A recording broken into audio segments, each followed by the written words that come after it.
Ladies and gentlemen, gumshoes, dicks, and shamooses, Matthew and Ali, we're back. Don't call it a comeback. I've been here for years. I'm rocking my pants. What suckers in fear? That's right, we're back, baby, and we've got it all. We've got color-sorted bookshelves. We've got an underwatered succulent. We've got a jaunty gallery wall. We've got an artificially distressed Isfahan rug. We've even got a millennial pink armchair. You know, it's basically every aging millennial's dream to turn their bungalow into like a 2014 Anthropologie showroom. And yeah, I think I crushed it.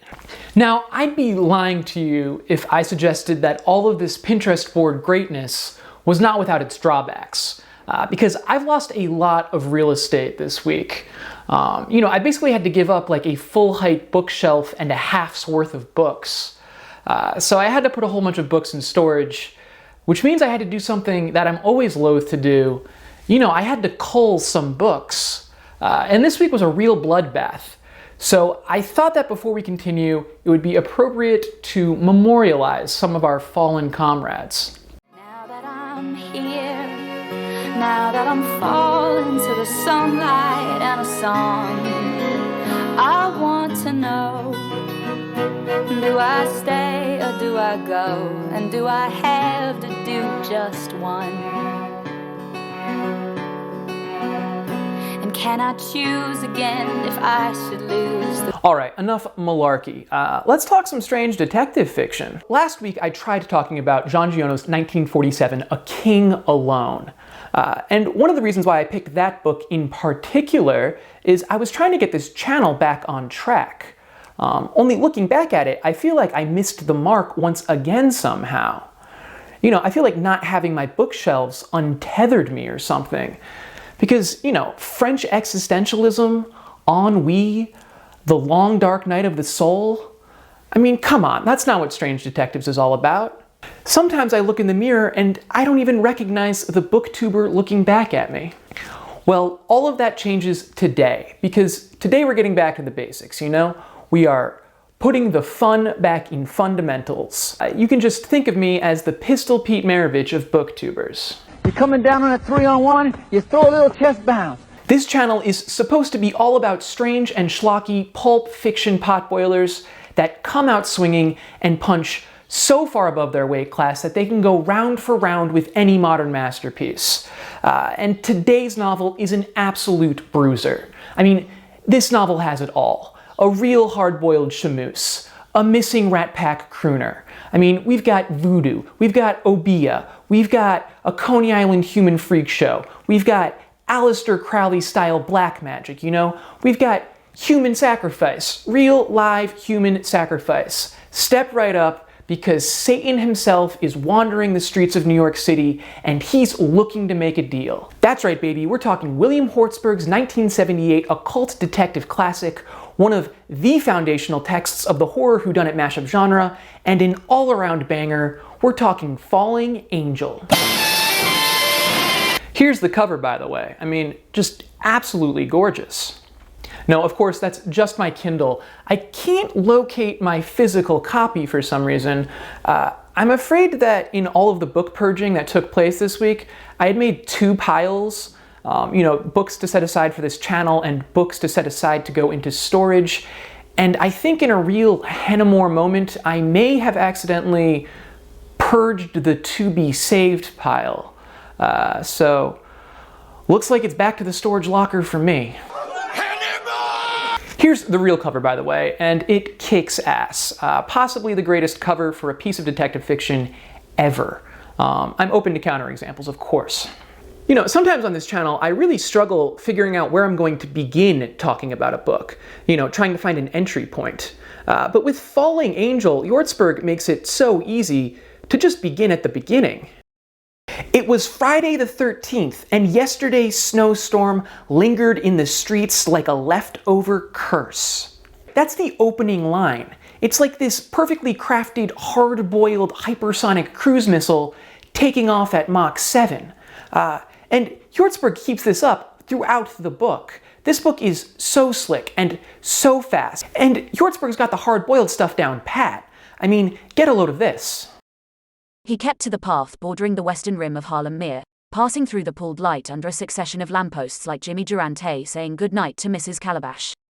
Cruisemark walked me to the front door, exuding charm like a pig sweating blood. Spider Simpson played the drums, like two jackhammers, fucking. You know, there's a lot of pulp imitators out there, especially these days in like a postmodern, post-Tarantino age. You know, there's no shortage of writers who are trying to recreate the hard-boiled tone. And you'll even see this with like established literary writers who, you know, want to go slumming it for a weekend or something and dabble in some genre fiction. But I also suspect that sometimes these writers think that writing hard-boiled detective fiction is easy. You know, you get some blended Scotch whiskey, a soft pack of Lucky Strikes, a couple of dames with legs for miles, sprinkle in some janky similes, wham bam thank you ma'am. And that's why 9 times out of 10, I think that these modern odes to the hard-boiled just fall flat on their faces. You know, reading them, it can be surprising just how slow-moving and poorly paced these books can be. Because what I think gets forgotten is that hard-boiled fiction needs to move fast.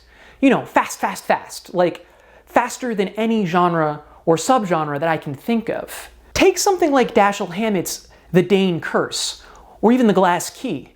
You know, The Dane Curse contains like 4 complete mysteries or crime stories inside the one book. The Glass Key has like 8 or 9 separate episodes. And part of this, of course, is that Dashiell Hammett got his start as a serial fiction writer. You know, The Dane Curse was originally serialized. But what's remarkable is that in these masterpieces, Dashiell Hammett is able to communicate 4, 5, even 6 complete satisfying mysteries in a space where most of today's writers struggle with just the one. And the reason why Hammett is able to pull this off is that his writing is efficient, it's propulsive, it's like a well-oiled machine. And the hard-boiled simile is an important cog in this machine. You know, when Raymond Chandler writes something like, "She was a blonde to make a bishop kick a hole in a stained glass window," he's not doing this because it sounds cool, you know? Even though it does. He's doing this because he doesn't have any time to waste. He needs you, the reader, to know that the woman is blonde and that she's hot. And he's not going to waste any time telling you about the length of her hair and what her shampoo smells like and the color of her shoes and her favorite food or whatever. You know, he needs to get in, punch you in the face, and get out and leave you with an image that you can carry with you for the rest of the book. And that way, the next time she turns up, you instantly go, oh yeah, that's the broad that drives the bishops crazy. Dearly beloved. But when you read modern imitators of Chandler or Hammett or Kane or whoever, you'll often find that their hard-boiled similes just slow things down. You know, they're either too long or too funny or too clever by a half. And instead of lubricating the machine, they're just like grit. You know, they clog things up. But Falling Angel doesn't suffer from any of this. You know, Hjortsberg knows how to move at light speed. This book moves so fast. Let me just set up the mystery for you, and keep in mind and try to appreciate that this is all just like the first 50 or so pages of the book. You know, this is just the setup. It's New York City, 1959. Our detective is private investigator Harry Angel, who's a quick-thinking, hard-drinking dick who knows the streets of New York City like the inside of his eyelids. Angel gets approached by a mysterious Mr. Cypher, who's looking to track down a long-lost jazz crooner named Johnny Favorite.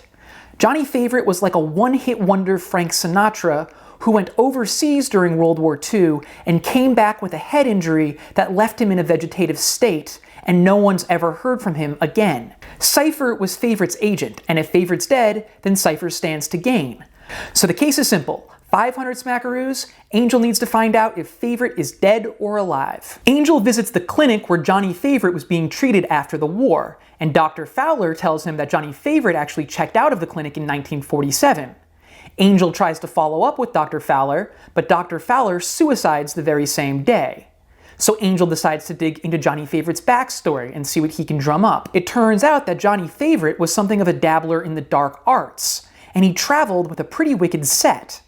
He was engaged to Margaret Cruisemark, who practices black magic in Paris, and whose twin sister, Millie Cruisemark, gives tarot readings from her 7th Avenue mansion. The twins' father, Ethan Kruzmark, is a shipping magnate and also a dealer in mystical antiquities, and it turns out that Johnny Favorite, even though he was engaged to Margaret, was also seeing a West Indian voodoo priestess on the side named Evangeline Proudfoot. And she was also a singer in a band with the piano player Toot Sweet, and it also turns out that Margaret used to be a fortune teller at a Coney Island freak show, and also that Mr. Cypher, who hired Angel, likes to put on blackface and pretend to be a mystical Arabian swami, and also there's these two cops on Angel's tail giving him a hard time about the Fowler suicide, and then Toot Sweet is found dead with his genitalia stuffed into his own mouth, and then it turns out that... Well, that's probably enough for now, but that's just the broad brushstrokes, you know? I've left out like a half dozen minor characters, all of whom are great in their own way. But what I'm trying to get at is that this book never stops moving. It's got this shark-like momentum, you know? Every time you turn the page, the plot develops. And that's not easy, you know, because this isn't like a page turner which keeps shoving cheap thrills and twists in your face. This is just competent, workmanlike efficiency. You throw a little chest bounce. And also, one of the things I love about this book, and what I think you can start to sense from the outline, is that this book begins like a run-of-the-mill, hard-boiled, long night in the city that never sleeps piece of detective fiction, but slowly, or rather quickly, but very gradually, this book descends into like a violent, bloody, satanic orgy. You know, Hjortsberg keeps his foot on the gas pedal. This book just keeps accelerating. It moves faster and faster, it gets darker and darker, and it gets more and more violent the deeper Angel falls in his search for Johnny Favorite. You know, there's a lot of paranormal or occult detective fiction that I want to talk about on this channel. And there's basically two schools of thought as far as I can tell. Sometimes the novel will take place in like a fantasy-type world, where the detective is a wizard or a witch or a monster hunter or in on the joke in some way, you know?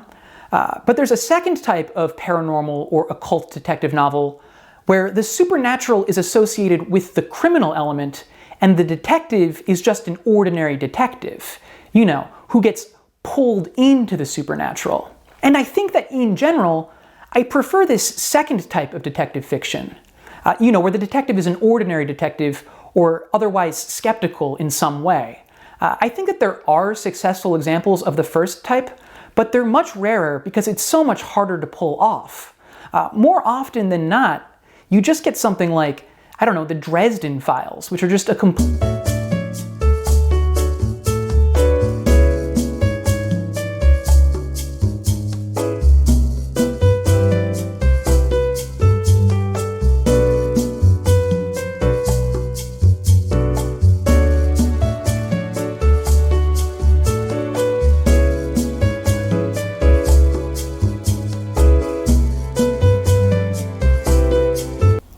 Alright, so I couldn't really think of a good segue for this next bit, but after reviewing Jeff Vandermeer's Finch, I want to start keeping track of particularly egregious sex scenes in detective fiction. Maybe I'll get around to ranking these one day, but first I need to get like a catalog or a database going. So consider this the first official entry. Yeah, let's get ready to cringe. And folks, I'm warning you, this gets bad.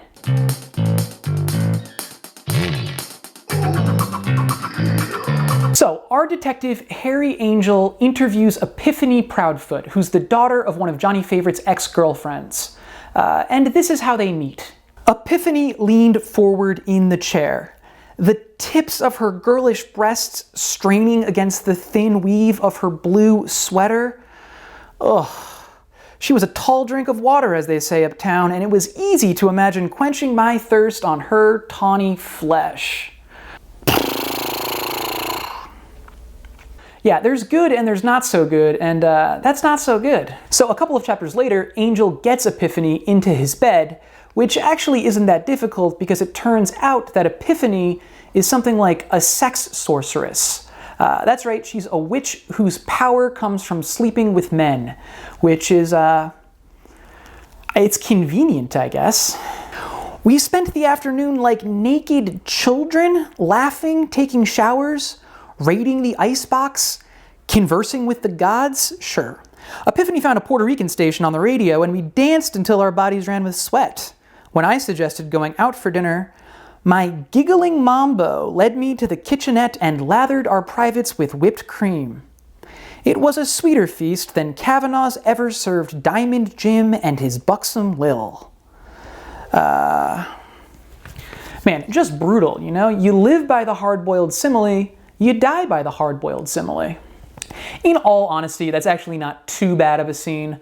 I've definitely read way worse. But here's where things go off the rails. I swear I did not remember this next bit until I was rereading it for this video.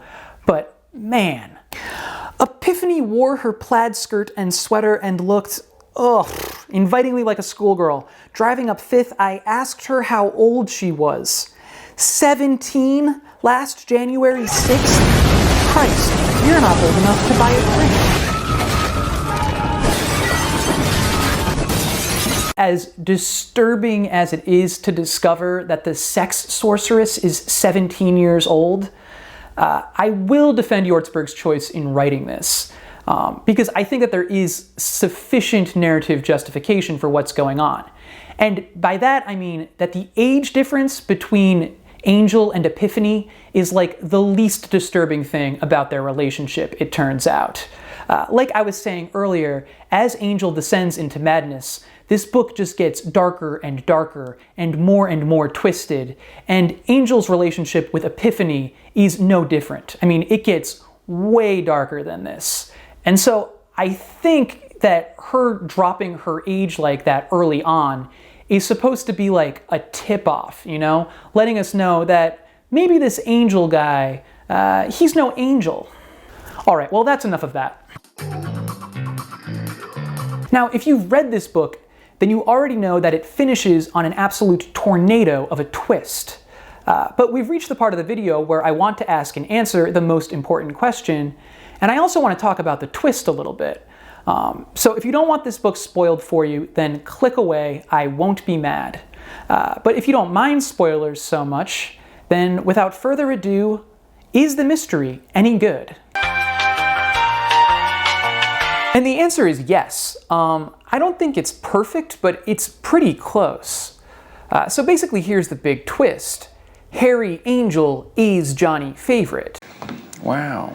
Basically, Johnny Favorite makes like a Faustian bargain with the devil. He sells his soul in order to become a famous musician.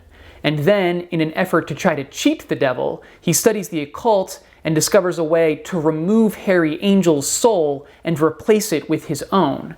So in the novel, he's basically hiding out inside of Harry Angel, trying to cheat the devil, who turns out to be Mr. Cypher, the guy who hired Harry Angel in the first place. That is, Louis Cypher, or Lucifer.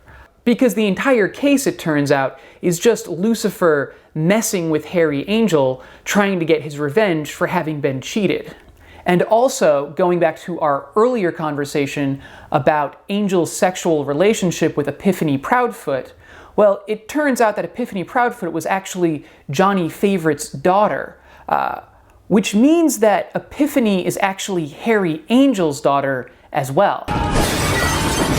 Don't look at me like that, I told you it gets way worse. Now this is the kind of twist that nearly always goes wrong. And I appreciate that even saying it out loud, it does sound kind of hokey or obvious or something. Like, you know, the protagonist was secretly the missing bad guy everyone's been looking for this entire time. Well, duh. But the way it's written, I don't think there's anything too obvious about the reveal. You know, even rereading it, it's like I knew the twist was coming, but the mystery itself is so engrossing that I had kind of forgotten about it. So that when the big reveal finally does arrive, I mean, it still packed a good punch. You know, Hjortsberg does a really great job of cluing the twist without giving it away. If you're a really careful reader, yeah, you could probably see the twist coming, but Hjortsberg doesn't telegraph it, you know? But he also doesn't hide it either, because if he completely hid it, well, then the twist would just feel unearned. Let me just give you an example of what I mean, because the way Hjortsberg's pulling the strings here, I think is really first rate. So this is from pretty early on in the novel. In those days, a pair of mammoth nude statues, male and female, bookended the block-long water on the roof of Bond clothes. Today, gigantic Quinn Pepsi bottles loomed in their place. I wondered if the plaster statues were still there, trapped inside the sheet metal bottles like caterpillars slumbering within the confines of their chrysalids. You might just think that that's a pretty good piece of scene setting. Caterpillars slumbering in the confines of their chrysalids is a great line. It's something you might expect from, like, Nabokov or something. But then later, Harry Angel goes to a seance, and he discovers a glass bottle that contains the soul of a 17th century Portuguese sailor. Once again, it's a great image, You've got the Portuguese sailor, and he's trapped inside the glass bottle, and he's pounding on the glass, and he's begging to be let out. But the book moves so fast, and there's so many balls being juggled in the air, that you might not notice, or at least I didn't notice my first time through, that this is very obviously a callback to the nude statues trapped inside the Pepsi bottles. And that both of these images are basically shoving it in your face that this is a book that is concerned about souls being trapped in bottles, begging to be let out. One final note. I should mention that this book was adapted into a film called Angel Heart, starring Mickey Rourke and Robert De Niro and Lisa Bonet. And that's really all I can say about that, because I've never seen this movie. Apparently it's great. It's like a huge cult classic and has this big following. And when I was doing research for this video, there's like whole YouTube channels dedicated to like scene-by-scene analysis of this film. I even read somewhere that the film is supposed to be better than the book, which, yeah, I don't know. It just doesn't seem likely to me. In any case, if you have read this book, please leave a comment. I'd love to know what you think. I'm particularly curious if you saw the twist coming from a mile away and I'm just an idiot. Because I really do think that Hjortsberg gets, as close to nailing a reveal of this kind as you can get. But maybe that's just me. Well, if there's nothing else, the book is Falling Angel. The author is William Hjortsberg. Hjortsberg? Maybe I've been saying it wrong this whole time. The writer is William Hjortsberg. My name is Xavier. This is Strange Detectives, and I'll see you next week.